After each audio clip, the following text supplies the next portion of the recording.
I will take you back to Kashmir and then I will mostly talk about this media. You know, Kashmir actually is known as the land of the fake encounters. There was this Chittisingpura massacre, then there was this Gandharabal massacre, then there was this Mashal massacre, okay? And you know what happened in those massacres? You know, media comes, police, just army goes and they just make the encounter there and they kill the people there, okay, innocents. And then they give the news to the media that three militants were killed and they all were belonging to Lashkar Toiba. Same is happening to Gandharabal and they come and they belong to Lashkar Toiba, etc., etc. And same happened in the Mashal and they belong to the Lashkar Toiba. And same news comes to the media and they say that, oh, terrorists have been killed down in Kashmir and they were responsible for attack in this attack and that attack. So same case happened with Afzal Guru. He was just made a scapegoat by media and by the police, Jammu and Kashmir police, etc., etc. And the Afzal Guru's case, it looks there's no shame for this, I think, for this judiciary of the India. You know, he was not giving this fair trial. He was just, you know, whenever he was given this, whenever he was told to speak about this, his innocence, but he was never given a chance to speak even a single word about his innocence. He was just pushed by those. When we read a story and tears comes into one's eyes that he was just, what should I say, just a scapegoat for the media persons, for the police, and that is what they have used him. Just, and he was hanged, and which is, I think, very unjustified. Afzal Guru, you can say that Afzal Guru is being hanged. It is nothing that he is being hanged. He is simply an individual being hanged from Kashmir, and there are thousands and thousands of people like him who are being, done in the same manner. But this is brought into notice. That's why people are wailing this time about that. And this time, when this news is being given to them, today is a part of, of his letter he had just posted to his wife. Is being published in newspaper. 90% of Kashmiri population was weeping today in the morning when they had those sections, because he was not an ordinary fellow. Usually people do kill only those who do have great brains from Kashmir, and he was not a kid. He was knowing 4 Vedas. Leave that up. This is Veda and how much he might be. He was a brilliant guy of medical stream who was going to be a doctor, but all those his dreams, his endeavors are being foiled by great Indian security forces in Kashmir, what they call task force, and they can just kill 1,000 people, and after that India can give them awards for killing those people. And on the other hand, India is saying this is democracy and all that.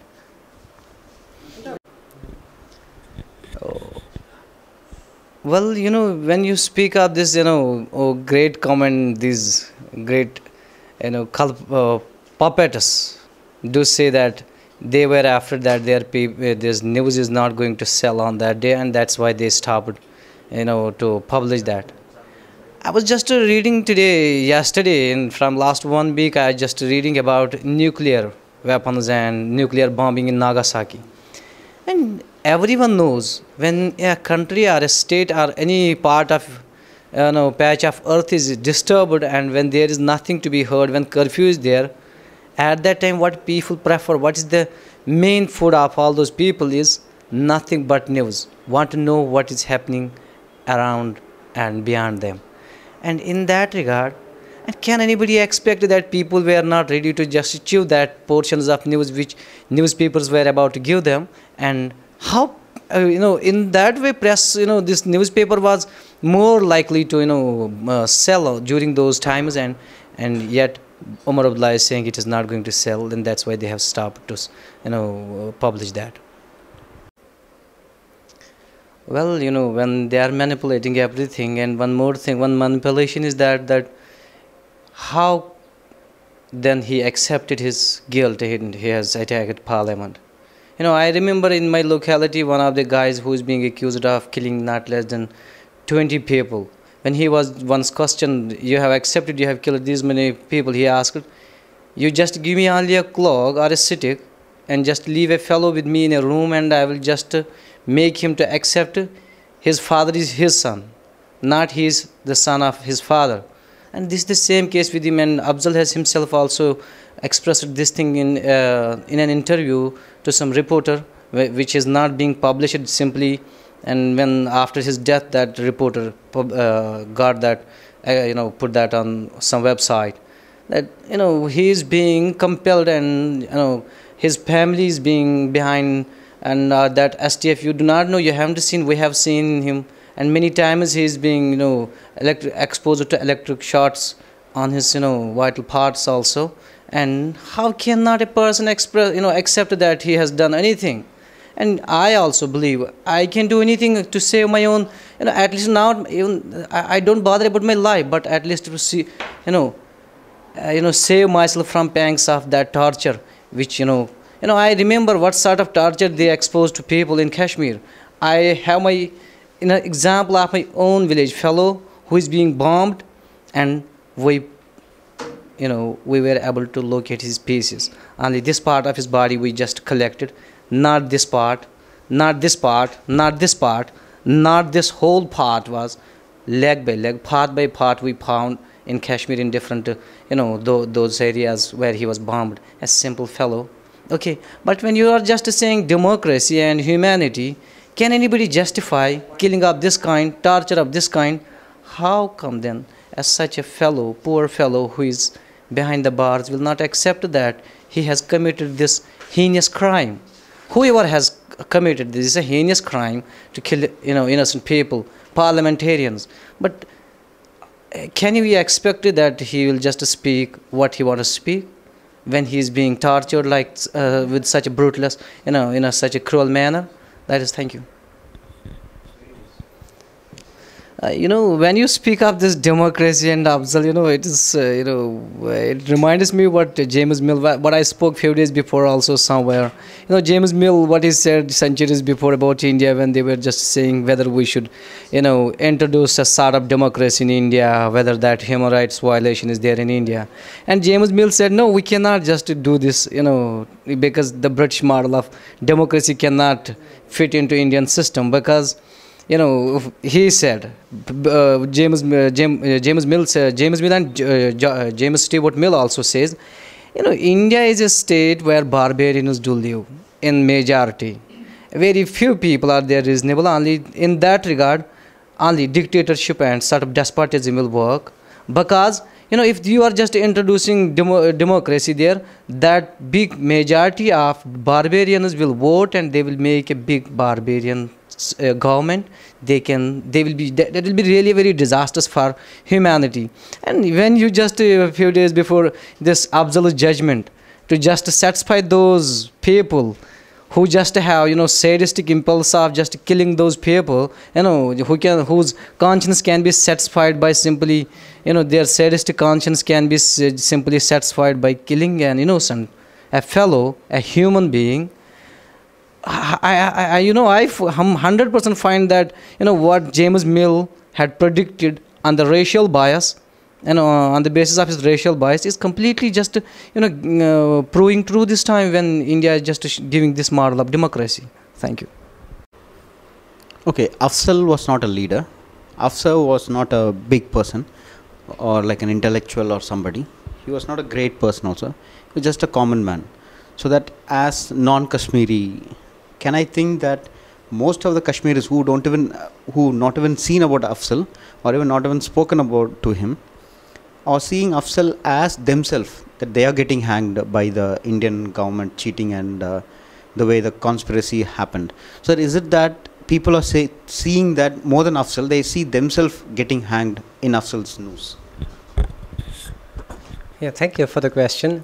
I was hoping actually you will give me some space about talking about this. Interestingly, let's look at the history of the Kashmir and then look at some cases where people were hanged earlier also. We have this Maqbool Bhatt who was hanged in Tihar Jail in 1994, and interestingly they have dug Afzal's grave next to Maqbool Bhatt's grave. And there is this slight difference between Maqbool Bhatt and Afzal Guru, because Maqbool Bhatt was the founder of Jammu and Kashmir Liberation Front. Okay, let's talk about the way you posed the question to me about an intellectual and not being an intellectual. But I am not worried about whether Afzal was an intellectual or not an intellectual. But what I'm being worried about are the repercussions of his hanging in Kashmir. Let me talk first about the repercussions and then I will come to your question. Since 1947, there has been a movement of liberation of Kashmir from the Indian domain. This movement, as the movements do, have their phases. And from 1947 onwards till 1984, it was an unarmed movement. And it only became armed after the hanging of Maqbool Butt. So suddenly this population, which is somehow not known about some courage that they can go to arms, took to the arms the day after, not the day, but after some time after Maqbool Butt was hanged. So this new generation identified themselves with Maqbool Butt. Now, Umar Abdullah talked about this few days before. I don't know whether the present generation of Jammu and Kashmir do identify themselves with or not with Maqbool Butt, but they will definitely identify themselves with Afzal Guru. Yes, I'm of the opinion that they will definitely identify themselves with Afzal Guru. The reason behind this is that it's a common perception among Kashmiris that no one in Kashmir is safe. I mean, we have seen instances where, for example, I'll give a simple example of Lajpat Nagar bomb blast, right? And these two guys who were studying in Delhi were rounded up by Delhi police, and they were somehow in the police investigations found of the guilt of Lajpat Nagar bomb blast. Now a court from Delhi says after 18 years that these two guys were innocent. Now, is it justice or not? I don't know. What do I say about this? Now, who will return their 18 long years? What sort of a justice is this? And everyone in Kashmir has this fear of that he or she might be rounded up in either in Kashmir or any other part of India. So it's in this way that the common Kashmiris feel that it's not only Afzal. Tomorrow it could be some other Kashmiri. Tomorrow it can be me. Tomorrow it can be someone else. If anything happens, that's how Indian media has projected over the years. Samjhota Express, the next moment, the blast occurs, then TV channels will flare with the news: Islamic terrorism, Kashmiri terrorism, Lashkar-e-Taiba, Jaish-e-Mohammed something. And it takes years for national security agencies to identify that it were not actually the Kashmiri militants. It was not Lashkar-e-Taiba, it was not Jaish-e-Mohammed, but it was some Hindu religious organization. I don't know whether should I use the word religious or not, but it was some Hindu organization who were involved in that. And interestingly, Makkah Masjid blast, if I talk about, Makkah Masjid had again the similar situation wherein the first fingers were pointed towards Muslims, and there have been in numerous examples from Hyderabad itself that people were rounded up and they are still in jails, they were actually taken into custody, and now it comes to forefront that these guys were not involved in the crime, but there were some Hindu organizations. Now, the interesting thing here, why I'm making these parallels is I'm as in Kashmiri and not as in Kashmiri. Now, if you have somehow it's this ideology which has been crept in everyone's mind that it would be a Muslim who will be responsible for a bomb blast, and the next point finger points against a Kashmiri Muslim. That's how it has been happen. Nowadays in these newspapers you find the news of some Kashmiri cricketer who taken last day 7 wickets against Australia. So he's kind of becoming an Indian hero now. But people figured that just a year before he was arrested in Bangalore Stadium because they said that he was carrying explosives. Now the same guy who is now becoming part of Indian cricket team, a year before he was a terrorist, and now he is an Indian cricketer for that purpose. And using all these examples, why am I using all these examples is I'm kind of trying to make a point that most of the Kashmiris have this feeling that they are the easy targets in India and other parts of the country other than Jammu and Kashmir. Now, they are being easy targets in Jammu and Kashmir also, but in other parts of the country, they are easy targets also. And it's always that somehow this easy target culminates into something which you found in Afzal's case that it led to his hanging, and in other cases it leads to life imprisonment of so many people from Kashmir. So yes, that in that sense, that people of Kashmir will identify with Afzal Guru.